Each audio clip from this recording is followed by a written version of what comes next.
Hello there once again, my movie fans. We've got a couple of movie news stories to talk about, so let's dive into them. Some of the things we're going to be discussing here today, guys, is getting onto the movie trailers that have been released the past few days, including the new Jake Gyllenhaal Roadhouse trailer. We got some rather concerning reports about Marvel's Fantastic Four, along with an update about Sony and Marvel having a disagreement on where to take Tom Holland's Spider-Man 4. Really, that along with so much more, so you guys know the drill. Leave your opinions down below, hit that like button, subscribe if you haven't already. First, let's go ahead and thank the sponsor of today's video, and that's Skillshare. Skillshare is the largest online learning community for creatives with thousands of classes led by industry pros across film, illustration, design, freelance, productivity, and more. You know, one thing I'm grateful for with becoming a YouTuber is I don't really have to go to school anymore, but that does not mean I want to stop learning new things. This new year, invest in yourself and hop on Skillshare to improve on your skills that can help you in your career, hobbies, or even just side hustles. When looking at what Skillshare offered in terms of learning new skills, the one thing that caught my eye was 3D animation. I've always wanted to be able to learn or just get a handle on how to make your own little 3D animated movies, and with Skillshare learning paths where they curate a select number of classes that hone in on a certain skill, they put you right on the track to go step by step with everything you need to know. But they also have it if you're trying to create a business. They have a learning path set for you, even things with like creative productivity, which I also need help in. I love that the course is being taught by an industry professional that can go step by step from beginner to pro, and just with the wide variety of classes they offer, I'm sure you're able to find something that'll fit your needs. And now the first 500 people to use my link will get a 1-month free trial of Skillshare. So go ahead and hit that link, learn something new, better yourself, and if you don't want to do it for you, do it for me, because supporting Skillshare also means you're supporting the channel. Thank you again to Skillshare for sponsoring today's video. And well, the first thing I want to dive into is kind of all the trailers that have been released this week, and we got quite a lot of them. First off, we got a trailer here for a movie titled Ricky Stanicky, which is a comedy that's going to be starring a lot of people I enjoy: Zac Efron, John Cena, Andrew Santino. Happy to see him starting to get movie roles. And the movie seems to be about a group of friends who make up this fake individual that doesn't exist, that always seems to be in need of help, but is really just an excuse for him and his friends to get together, go out to Vegas, get drunk, just get away from their lives, until the people in their lives start to wonder if the person they're always going to help is even real, where they hire John Cena to be this pretend person of Ricky Stanicky. Now, this is a straight to streaming Amazon movie. It seems like it's going to be a simple, fun comedy. Of course, comedy is always subjective, and not everything you find funny, I find funny, and vice versa. But overall, this feels like one I would actually tune in to see once it gets released on the platform. And even more recently, with some of the news stories we're going to talk about here today, it's so funny to see what Amazon deems theater worthy and what is straight to streaming worthy. But I thought this was funny enough, I give it a treasure. Next up here, we got a horror movie trailer titled Immaculate that is starring Sydney Sweeney. As you know, around here, we are big Sydney Sweeney supporters, so to see her be part of a horror movie,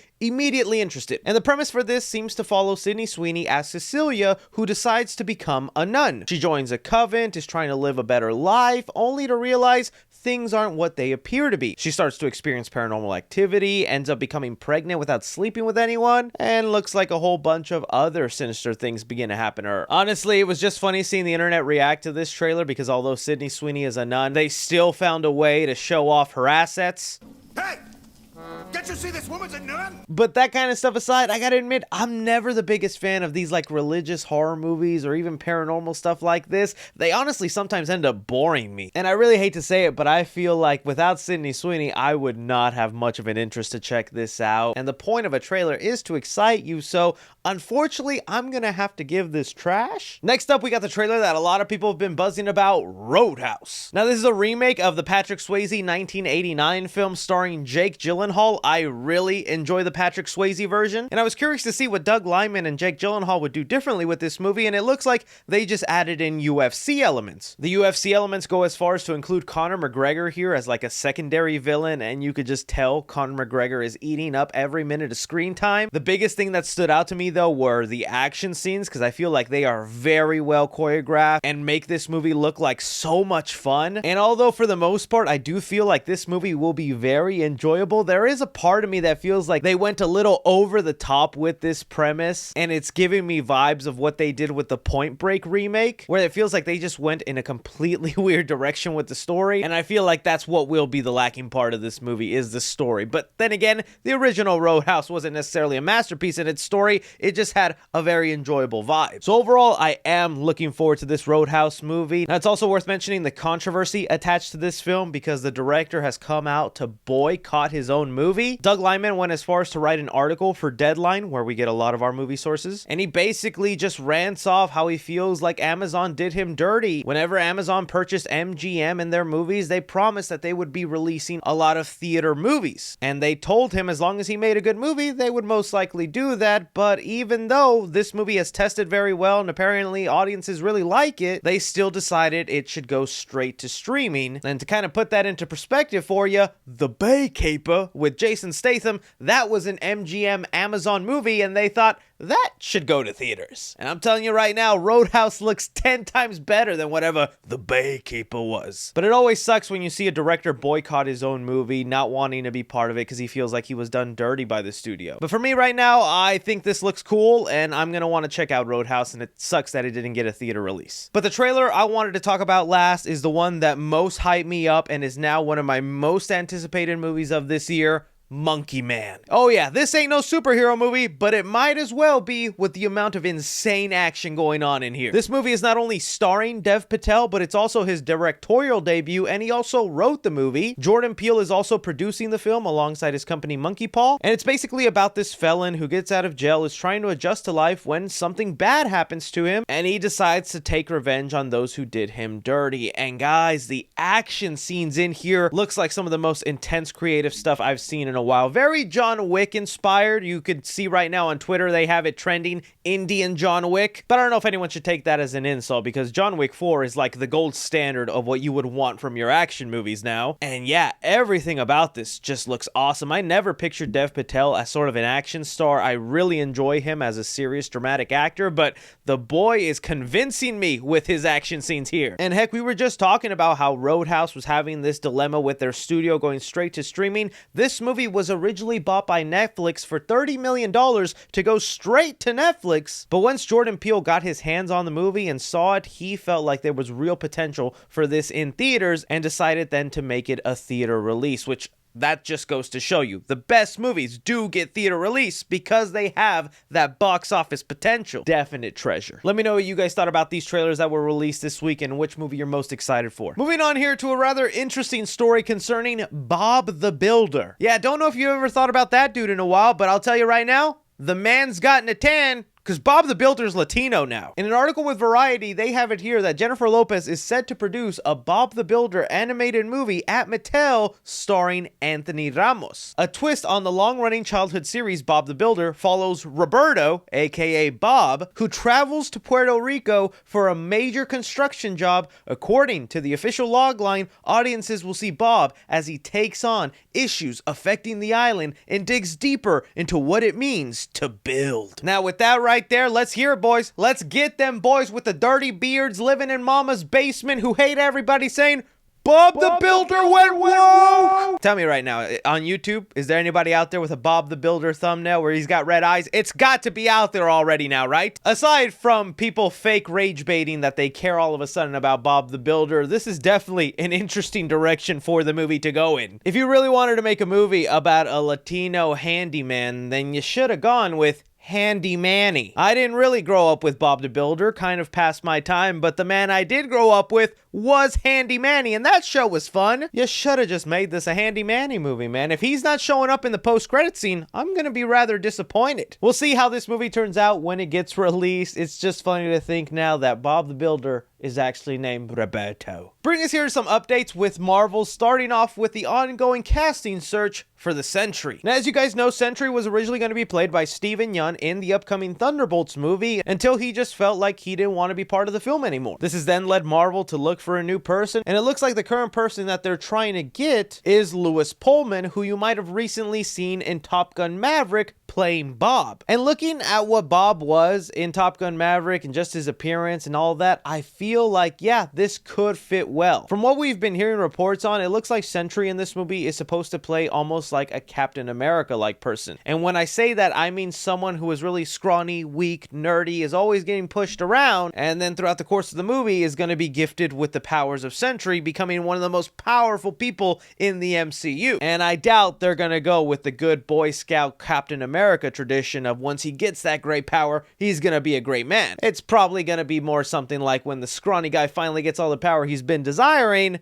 boy's gonna go crazy. But we'll see, man. Lately, it feels like Hollywood is not really on board with Marvel, you know? Audiences are one thing, but Steven Yeun dropping out as Sentry, not wanting to be part of the movie. Then you have Marvel, like, spending months and what feels like years looking for the Fantastic Four, going through so many actors and getting reports that some people just don't want to be part of a Marvel movie anymore. Who knows what's happening? What do you guys think, though, about this casting for Sentry? Another interesting story we got concerning a Marvel project is for the Fantastic Four. While we are still waiting to find out who this cast is, if they're actually going to film this movie this year, we got some kind of concerning news. It's being reported right now, according to Daniel RPK. He's saying here that new writers were brought on to do rewrites for the Fantastic Four script. The new script is expected to be completed within the next month or two. And that feels concerning because now this would be the third person to rewrite the Fantastic Four script. It was only just like last October, November, we got reports that Marvel was wanting to fix things up at their studio, really perfect the Fantastic Four script, so they hired Avatar 2 writer to rewrite it,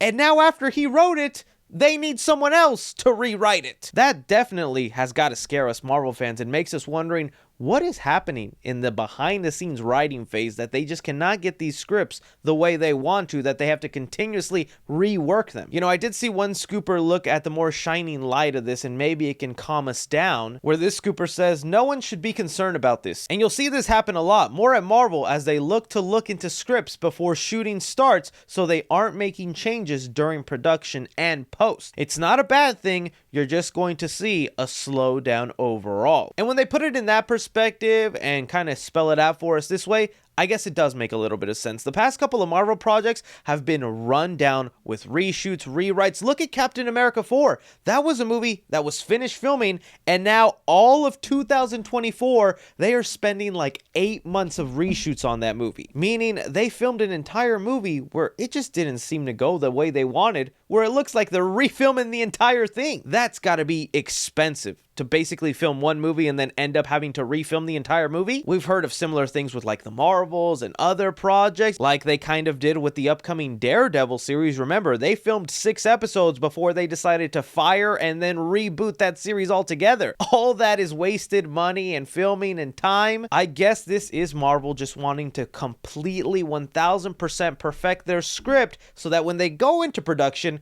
there's not much reshoots needed to be made. There's not a whole bunch of rewrites. It's just like, this is our product. This is what we believe in. Let's go for it. But you gotta admit, it still feels a little concerning to have this movie be rewritten that many times. This is where I throw off to you guys. You see this Fantastic Four Marvel update. Are you believing what the scooper says? Where like, this feels normal and is just a precautionary measure? Or no, Marvel's just losing it. And well, speaking of maybe Marvel losing it, let's talk about this Spider-Man news, because things are off the charts with Sony. So we just got a report for Daniel RPK, who let us know that Kevin Feige and Tom Holland want Spider-Man 4 to be a grounded story, while Sony wants to bring back Tobey Maguire and Andrew Garfield again. This has been the story that's been going around for the past few days, and it's really torn me because I fully believe it. I 1000% that Kevin Feige and Tom Holland most likely want to make the next Spider-Man 4 movie a grounded story, more of a solo Spider-Man movie, where he's just in the streets of New York, alone, maybe dealing with the aftermath of losing his girlfriend, losing his friend, but he still wants to be the friendly neighborhood Spider-Man, have a couple of street villains come out, whether it be Scorpion, Kingpin, Daredevil comes in for a little team up. No joke to you, that would be my ideal perfect kind of Spider-Man movie right now with Tom Holland. That's exactly what I want to see. But Sony right now is being money hungry. They want to go bigger and grander to the point that they're considering bringing back Tobey and Andrew.